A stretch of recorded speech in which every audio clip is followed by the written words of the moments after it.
Assalamu alaikum class. In this video we are going to start exercise 2.6, the chain rule. So here is the chain rule.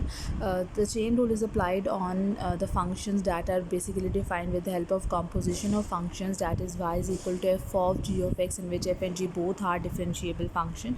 So composition is basically a type of function in which a function is depending on another function, not a simple one variable. It is depending on another function, that is f of g of x. So in order to deal with such functions, in order to deal such functions to be differentiable, we apply the chain rule. So how we are going to apply the chain rule? We take the central function g of x to be u, and clearly y will be equal to f of u, that is our function f is depending on one single variable now. So dy by dx is equal to dy by du into du by dx. So you can see that du and du will be cancelled out and we are left with dy by dx. So here we can apply the chain rule, that dy by dx is equal to dy by du into du by dx. U is the variable we introduced by ourselves to make the function simple and easy. For example, y is equal to x square minus 1 whole power 7, which is quite difficult to be differentiate. But if we take u to be x square minus 1, the function will become u raised to the power 7, which is quite simple to be differentiable. So dy by dx is equal to dy by du into du by dx. So here we have dy by du, that is 7 into u power 6 by applying the power rule, and here is u, so du by dx will be equal to 2x. So here is the final result of this function. When we take the derivative of the given function, we get 14x into x square minus 1 whole power 6.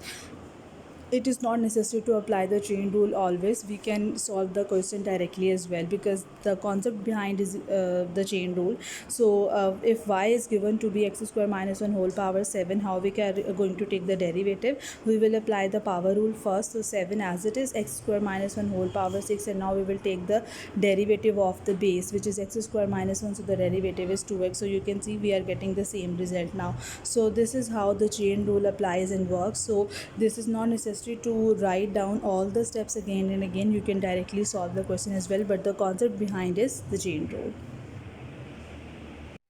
Next we have exercise question number 10. F of x is equal to 1 over x power 5 minus x plus 1 whole power 9. So basically the function is a composition of functions. So I am going to take u to be x power 5 minus x plus 1, so that y will become u power minus 9, and its derivative is quite simple and easy. So by chain rule, f prime or dy by dx will be equal to dy by du into du by dx. So here we have y is equal to u power minus 9, so its derivative will be equal to minus 9 u power minus 10 into du by dx. So here we have u and its derivative will be equal to 5x power 4 minus 1. So here is the final result. Again we can solve the question directly, and how we are going to solve it directly, that we have x power 5 minus x plus 1 whole power minus 9. So we will apply the power rule first, minus 9 whole power minus 10 into derivative of the base. So the derivative of the base is 5x power 4 minus 9.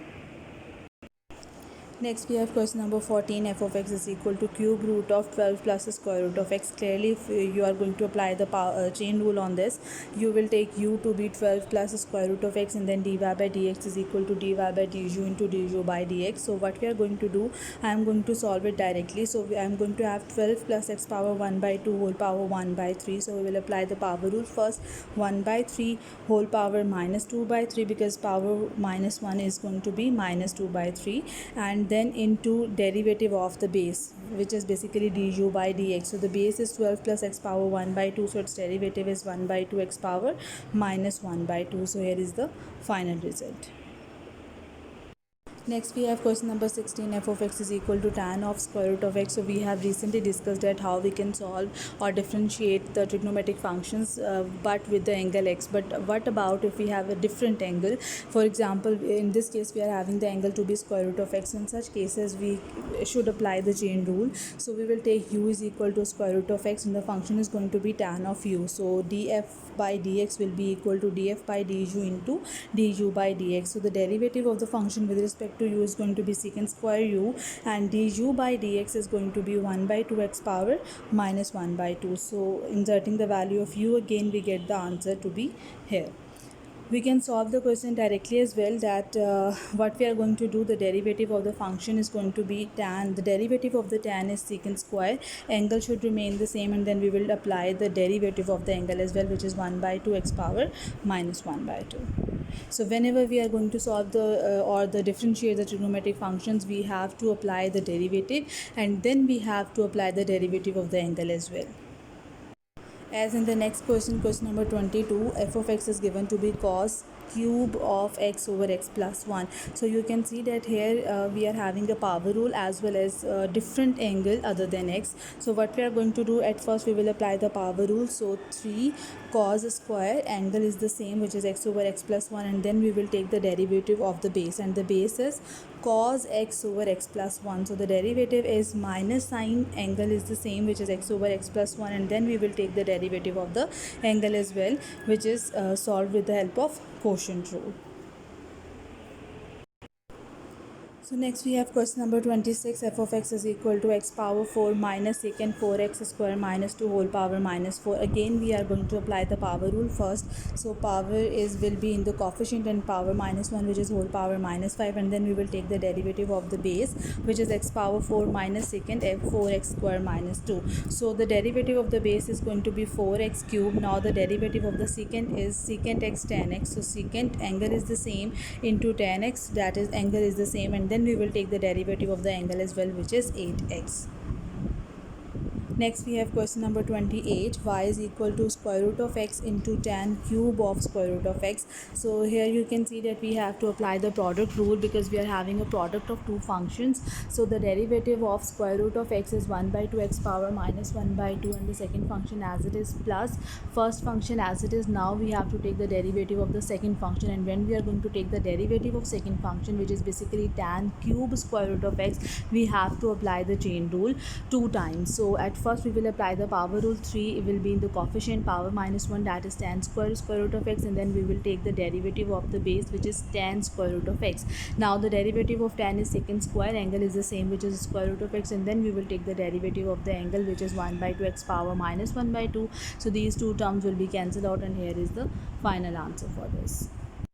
Next we have question number 32, y is equal to sine of tan of 3x. So again you can see that we have to apply the chain rule 2 times, because we are having an angle to be a trigonometric function. So let's suppose u is equal to tan of 3x, so y will be equal to sine of u. Now by chain rule, dy by dx will be equal to dy by du into du by dx. So the derivative of y with respect to u is cos u into du by dx. So when we are going to solve du by dx, we have to apply the chain rule again, because u is equal to tan of 3x. So u is equal to tan of 3x, let v is equal to 3x. So the angle will become tan, or the function will become u is equal to tan v. By applying the chain rule, du by dx will be equal to dy by du into dv by dx. So secant derivative of tan v will be equal to secant square v, and the derivative of u with respect to v with respect to x will be equal to 3. So 3 secant square 3x. So inserting this value in equation 1, we will get the final answer, which is cos of tan 3x into 3 times the secant square 3x. Or you can solve the question directly as well.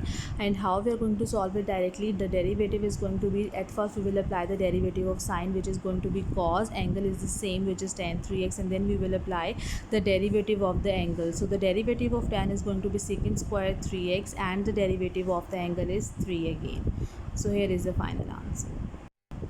Next we have question number 38, y is equal to 1 plus x square over 1 minus x square whole power 17. So we will take u to be 1 plus x square over 1 minus x square. So y will be equal to u power 17. Now by chain rule, dy by dx is equal to dy by du into du by dx. We will insert the values now. The derivative of y with respect to u is going to be 17 into u power 16, and then we will take the derivative of u with respect to x, which is solved with the help of quotient rule. So here we have applied the quotient rule. Derivative of numerator denominator as it is minus numerator as it is derivative of denominator over square of the denominator, and here is a simplified form of the question. Now in the next question we have to find out the equation of tangent line to the graph at the indicated value of x or at the indicated point. So we know that the equation of a line can be find out with the help of point slope form, which is y minus y1 is equal to m into x minus x1. Here x1 and y1 are the coordinates of the point and m is the slope. So if we are able to know the slope and the corresponding point, we can easily find out the equation of the line. So here the function is given to be y is equal to sine 1 plus x cube, and the value of x is equal to minus 3. So it means I am getting the value of x or the coordinate x, so I can find out the coordinate y easily by inserting this value in the given value of y or the given expression of y. So y will be equal to minus sine 26. Obviously it is sine of minus 26, and here I have used the result that sine of minus x is equal to minus times of sine x, so I get minus sine of 26. So here is a corresponding point with coordinates minus 3 into minus sine 26. Next we have to find out the slope, and in order to find out the slope, we know the first derivative always represents the slope of tangent line. So the first derivative is sine, the derivative of sine is going to be cos, angle is 1 plus x cube, and then we will take the derivative of the angle, which is 3x square. Now inserting the value x is equal to minus d, so that I can take the value of the slope at the corresponding point. So it is going to be 27 cos of 26. Here we have used the result that cos of minus x is equal to cos x. There is no change on the sign if I replace the derivative, replace the angle with a negative angle. So now inserting the values in the point slope form, which is y minus y1 is equal to m into x minus x1, we get the following equation of the tangent line passing to the given point. So here we have the next question number 50. Again we have to find out the slope equation of the tangent line to the curve y is equal to x over square root of 1 minus x square at the point x is equal to 0. So at first we will find out the point, the y coordinate of the point. So putting x is equal to 0, we get y is equal to 0. So the coordinates of the point are 0, 0, that is the point is on the region. Now in order to find out the slope, y is equal to x over square root of 1 minus x square, so we will take the derivative of the function. So we have to apply the quotient rule. Derivative of numerator denominator as it is minus numerator as it is derivative of the denominator. In order to solve the derivative of the denominator, we have applied the chain rule. At first we will apply the power rule. So power will be in the coefficient 1 power whole power minus 1, that is minus 1 by 2, and then the derivative of the base, which is 1 minus x square. So the derivative is minus 2x over 1 minus x square whole square. So when I put dy by dx at x is equal to 0, the slope is getting the value 1. So inserting the value in the point slope form, the equation of tangent line is y is equal to x. Next we have question number 54. We have to find out the double derivative, that is d square y by dx square, where the function y is given to be x tan of 1 by x. So we will apply the product rule, derivative of first function second as it is plus first function as it is derivative of the second function.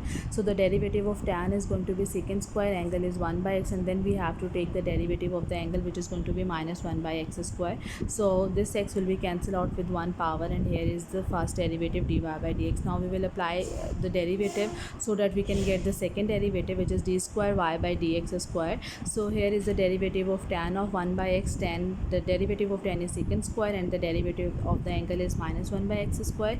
And for this function we have to apply the product rule, because we are having the product of two functions. So minus is outside of the bracket.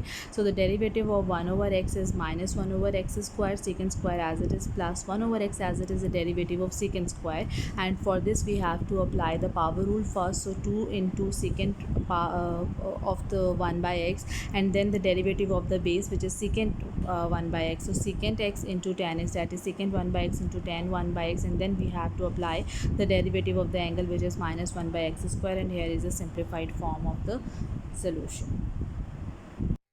Next we have question number 58. Find the indicated derivative. So simply x is given to be cosecant square pi by 3 minus y, and we have to take the derivative of x with respect to y. So we will apply the power rule, 2 whole power minus 1, that is cosecant pi by 3 minus y, and then we have to apply the derivative of the base. So the derivative of cosecant is going to be cosecant into cot. So cosecant pi by 3 minus y into cot pi by 3 minus y, and then we have to take the derivative of the angle as well, which is going to be minus 1.